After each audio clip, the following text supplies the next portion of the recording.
Assalamualaikum warahmatullahi wabarakatuh. Perkenalkan, nama saya Nabila Azahra dari kelas 11 MIPA 2. Di sini saya akan menjawab pertanyaan dari pelajaran sejarah Indonesia, PKN dan PAI. Yang pertama, pengertian dari kolonialisme.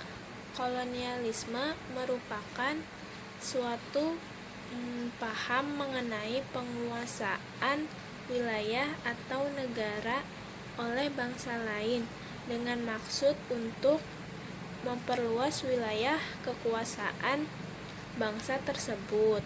Sementara itu, imperialisme adalah sistem politik yang bertujuan menjajah negara lain untuk mendapat kekuasaan dan keuntungan yang lebih besar. Kolonialisme dan imperialisme berkembang sejak abad ke-15 oleh bangsa Eropa ke berbagai wilayah, termasuk Indonesia. Faktor utamanya adalah Perang Salib dan jatuhnya Konstantinopel oleh Turki Utsmani Ottoman di tahun 1453. Jalur perdagangan Asia-Eropa yang melewati Laut Tengah kemudian ditutup. Hal tersebut memaksa bangsa Eropa untuk mencari jalur perdagangan baru berbekal kemajuan teknologi pelayaran.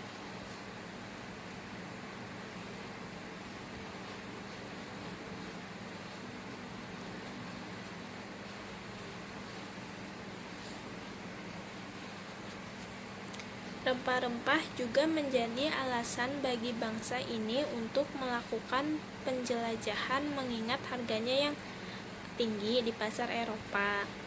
Mereka ingin memperoleh keuntungan dan kekayaan sebanyak mungkin. Mereka juga memiliki ambisi 3G, yaitu gold, glory, dan gospel. Goal berarti mencari keuntungan dengan mengumpulkan bahan dan barang berharga. Glory berarti menyebarkan kekuasaan seluas-luasnya. Sementara gospel berarti penyebaran agama yang dianut bangsa Barat saat itu, yaitu Katolik.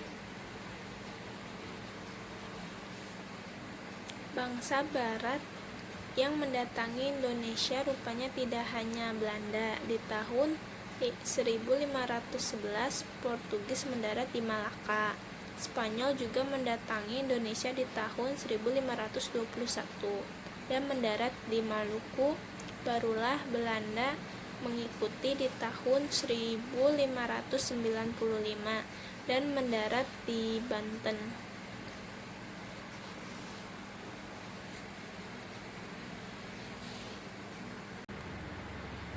Yang kedua, jelaskan hubungan imperialisme dan kolonialisme dengan pelanggaran HAM.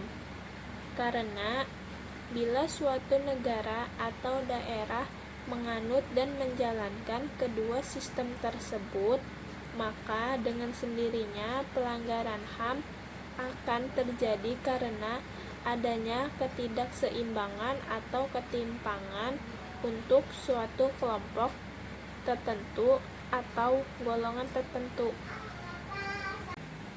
Yang ketiga, carilah ayat di dalam Al-Quran yang terkait dengan kolonialisme dan imperialisme atau kemerdekaan manusia. Terdapat dalam surat Ali Imran ayat 169. Allah berfirman, janganlah kamu mengira bahwa orang-orang yang telah gugur di jalan Allah itu mati. Bahkan mereka hidup terus di sisi Tuhannya dengan mendapatkan rizki. Sekian dari saya. Wassalamualaikum warahmatullahi wabarakatuh.